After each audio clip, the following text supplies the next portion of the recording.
Hey everyone, Rascal here. And Mama, welcome to our channel and Paws On Animation podcast. Yes, today we're doing something a bit different. We're covering the first and our last viewing of the new CW series, Gotham Knights. But before we get started, be sure to like and subscribe and click the notification bell to get updates of future podcasts and World of Paws videos. Yes. Paws on Netflix. Paws on Manga, Paws on Prime, and much more. Yes. Why the heck was this made? They are in the garbage can already and they want to make it worse. The network is literally worth nothing. It was sold off for nothing and continued to make nothing. This is real. When we first heard that this was coming out, it looked terrible from the trailer. I'm sorry. The commercial, it looked terrible. But we said, you know, we're going to be fair. We'll go ahead and give this a chance. And one of the biggest and the number one reason I wanted to give it a chance because it's got Castiel on it. Yes, Misha Collins. Yes. Playing. I'm like, I got to give it a chance for Misha. I have to. So that was really the main reason we watched it. We knew he was going to be great. Regardless of the role he was playing, Harvey Dent. Yes. That he was going to be fantastic. And that is the only bright spot in this entire series is Misha Collins. Oh my gosh. So we went ahead and we watched it on demand. Didn't want to dare watch it live. Right. Waste our time. So we decided to go ahead and watch it so that we'd be able to stop it if we had to, take a break if that was required. Right.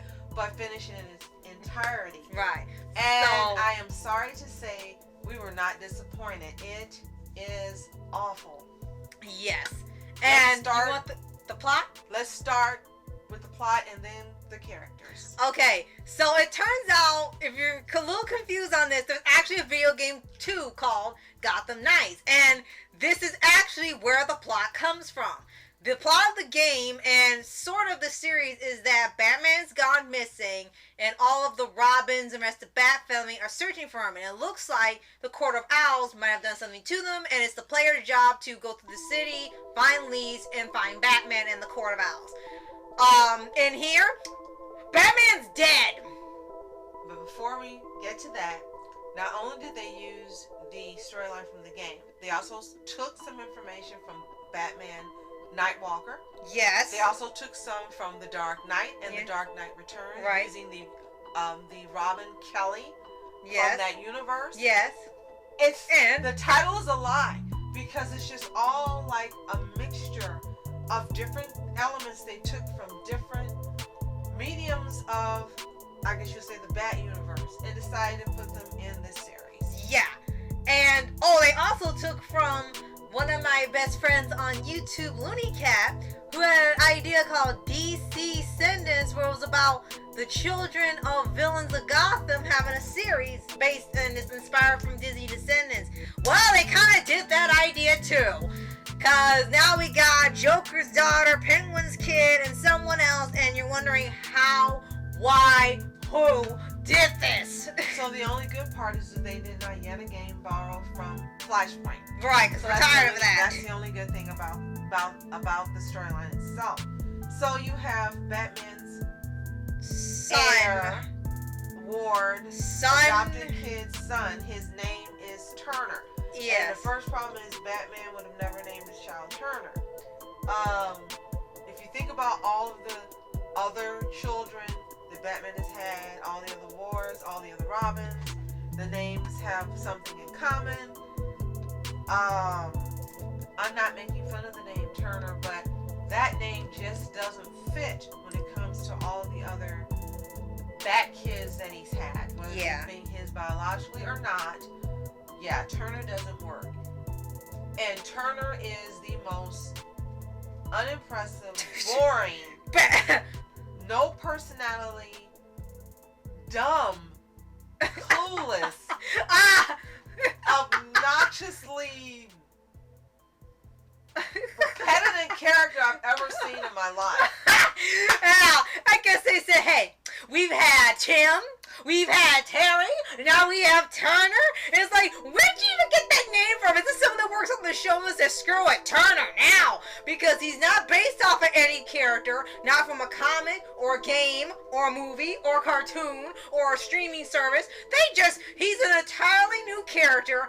All of these characters are new. Not really new. They've been borrowed from other agencies. Well, okay, but they made up pretend they're new. Yeah. Because they're not.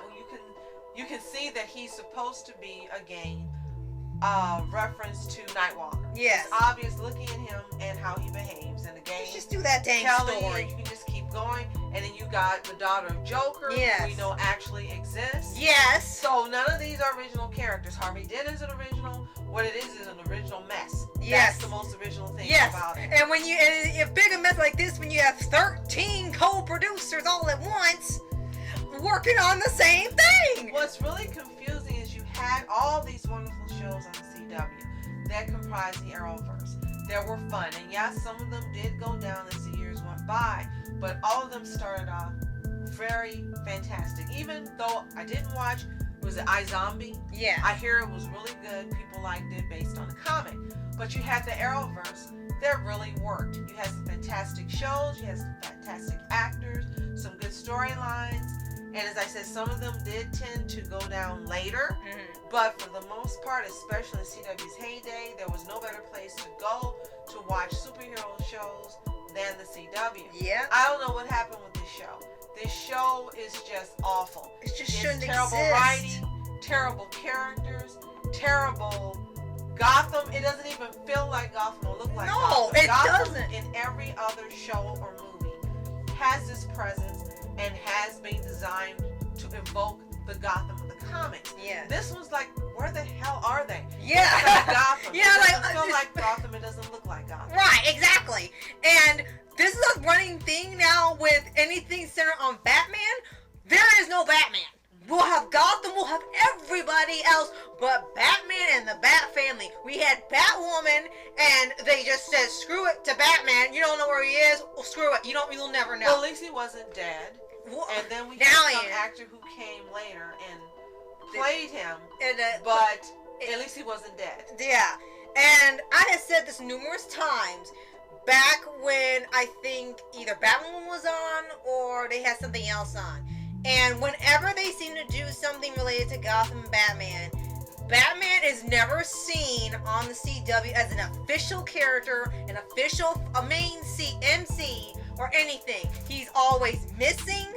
He's at a hospital. He's dead in this one. He's turned into a villain. They did Kevin Conroy's Batman and just killed him on screen like that was like a shot at his fans. And one of the worst things CW yeah, had. and made the new Batwoman do it like they were saying a message to the Bat fans. Whoever is in charge of the Gotham stuff and Batman being on CW, really, and I have to say, they hate Batman because he is always gone and can't come back in every version. Now, as we mentioned, there's the Joker's daughter and Penguin's son. Penguin's daughter or something. And then another kid, we don't even care who the characters are. But here's the point. The characters aren't written well. One of the girls is sadistic. She likes to beat the crap out of people. She gets joy out of beating the crap out of people. Yeah. And that's all she wants to do. And she really beats the crap out of Bruce. Yeah. And I'm sorry. Turner. Forgive me. Yeah. Out of Turner because I'm thinking Nightwalker and that was a young Bruce. Sorry. That's true. Yeah. She beats the crap out of Turner and she gets joy out of it. Maybe he does too because he lets her do it. And it doesn't make any sense. And she's always, attacking someone and beating the crap out of them and talking garbage. It doesn't look cool. It doesn't make for a likable character. No. I don't know what they were thinking. She doesn't have teen angst. She's a bad character. Yeah. The Joker's daughter is no different. Bad character. Yes. And then you have, not Harvey. Talk about her. Yeah. She is unlikable from start to finish. And it's clear if you know the standard what CW does with having certain type of characters, especially their female characters being the be-all, end-all, best character, even though they really aren't. Yeah, everything you think she's gonna do, she does. Very disrespectful, rude, obnoxious, sassy, making you think she's funny. That's what under the guise of that.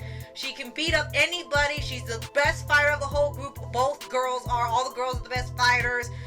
She's the smartest one in the group. It's like, why did you make this character the OP one? I'll just say the overpowered one. Everybody, but no one even has powers in the show. And Turner again can't be Batman. He can't do anything. He can't be his adopted kid. He can't be his biological kid. He can't be his kid that was given to him. There's no way that Turner is Batman's kid. He does nothing that even gives you any indication Batman trained him to do anything. Why is that? Yeah. Because he says, my dad never told me the truth. I never knew my dad was Batman. He hates his dad. His dad didn't know. What in the heck? Yes, I'm sorry. Definitely never bring that up. In this version, Turner is the only Bat Kid, I guess, who he never told about the Batman identity. Everybody else knew. But Turner. But he wanted him to have a normal life. You are Bruce Wayne. You don't have a normal life. And that's another reason this fails. Nothing about this series or this supposed Bruce that exists in this series is Bruce or Batman. No. Batman would never have a kid and not involve him. I'm sorry. He just never would have a kid and not involve him in his life nor his crime fighting. No, Terry was more involved. Number 2. No, this would never be his kid. Number 3, the way that they portrayed the Batman in here, he was so stupid that he got himself killed. Yes! This is not Batman. This is not Bruce. I guess they said, well, he's too perfect. We're tired of Batman wins everything, so we're going to fix that and make sure he's flawed and he can get killed. So now it's canon. And then the 4th thing that really was just like the nail in the coffin. You never get to see who Batman was. You see the bottom part of his face. There's some crap on the top of his face covering his head. The cowl, He's in his clothes, and you just see this guy laying on the floor. So they don't even give the courtesy to let you see in a flashback or anything who was portraying Batman. As Rascal says, it's like they want you to forget he exists. Well, guess what? I can forget everything. This one episode makes me want to forget everything about this series, including this fake Batman, this fake Gotham, these crappy kids, crappy characters. Everything is And wrong. normally, I don't say things about the actors. I always say you can't blame the actors. But in this instance, I'm sorry. You've got to blame these people they chose to portray these roles. There is nothing charismatic, enigmatic, interesting about them. Now, it could be the writing. It could absolutely be the writing. Right. So I'm going to fault the writers for 90% of this. Yeah. And 10% on the actors themselves. Yes. 90% is the writing. That's true, because you don't know. They might get into something else and they turn out to be superb actors, absolutely. but they're bogged down by terrible writing. And we have seen that and the CW has a habit of this now, where you have actors that were in these Arrowverse shows and they were fantastic. Some of them, like Jensen Ackles, being okay, when he gets off of here, they're going to put him in movies and get an Oscar. The majority of people they put in these CW shows had terrific acting skills, especially Melissa Benoist. I love her the first season when she was on CBS before she got to CW. That's my favorite season of Supergirl ever.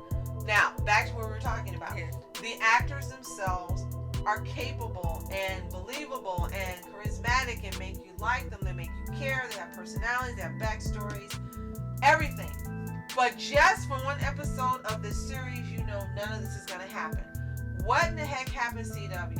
You took a bunch of shows. I don't know who took over the network. But whomever did took a bunch of shows that were on the top. People were watching every week. Couldn't wait.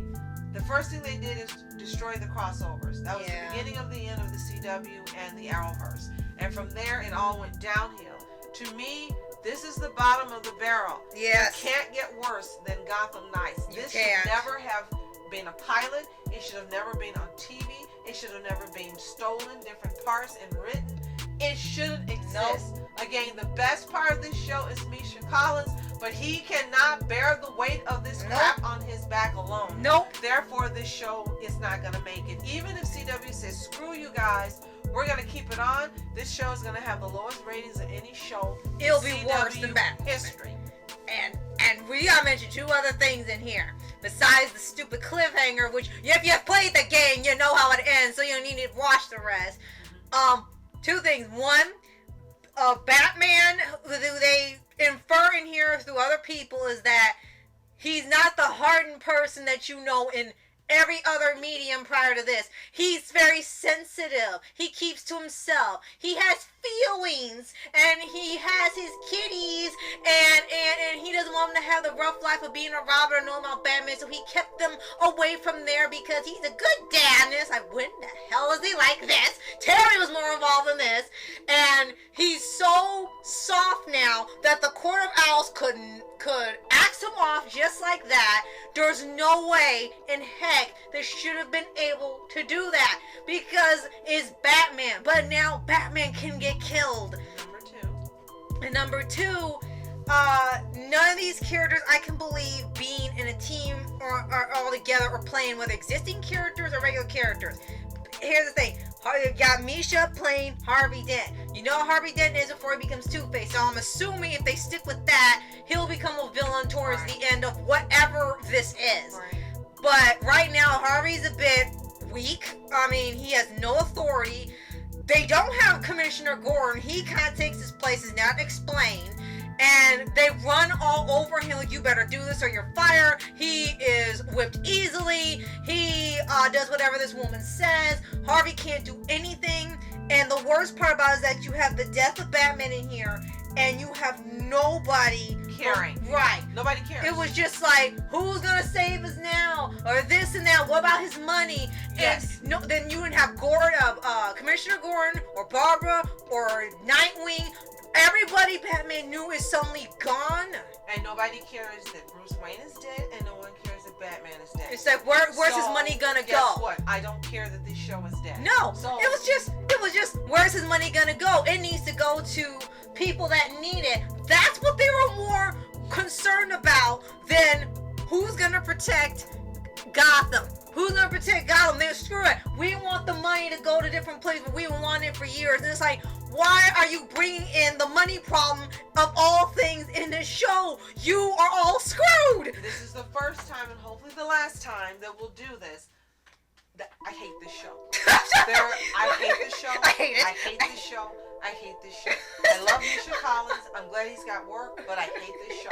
I don't recommend it. Don't watch it. Don't waste your time. Don't watch 2 minutes. Don't watch 1 minute. No. Don't watch the trailer. No. Don't read the books that it's even based on. Night Walker sucks as well. This is the worst thing that CW has ever put out, and I don't recommend it. No, do you don't recommend it? Not at all. I can't even recommend it to be so bad you laugh at. I laughed at maybe a couple times at something really absurd, but now they write so bad they don't even want you laughing at how ridiculous they are because that's too good for you too. And guess what? You're too good for this show. So if you have seen Gotham Knights, and I hope you haven't, let us know in the comments below. What did you think? Yeah. Let us know. Yeah. Curious minds want to know. And if you haven't seen it, don't. Yeah, just don't skip recommend it. Skip it, skip it, skip it. Don't ever watch it. Don't even buy it at the dollar store. It's that bad. Nope. Leave it where it is and hope that they don't make another show like that. If you want a better Gotham Knights, either go play the game or go buy or rent the movie Batman Bad Blood. Both of those did the storyline way better. And if you haven't already, subscribe for updates and weekly videos on your favorite anime series, anime shows, and all things animation. And on this thing! Yes. And thank you so much for watching and listening. We really appreciate you. You are awesome. If you want us to check out your channel and give you a subscribe, let us know in the comments below. And you can feel free to follow us on Twitter, Instagram, and Pinterest. We'll also love to follow you back on those social media sites as well. Yes. So, thank you so much for watching. I'm Rascal Entertainment. And I'm Mom Entertainment. Have a toontastic day.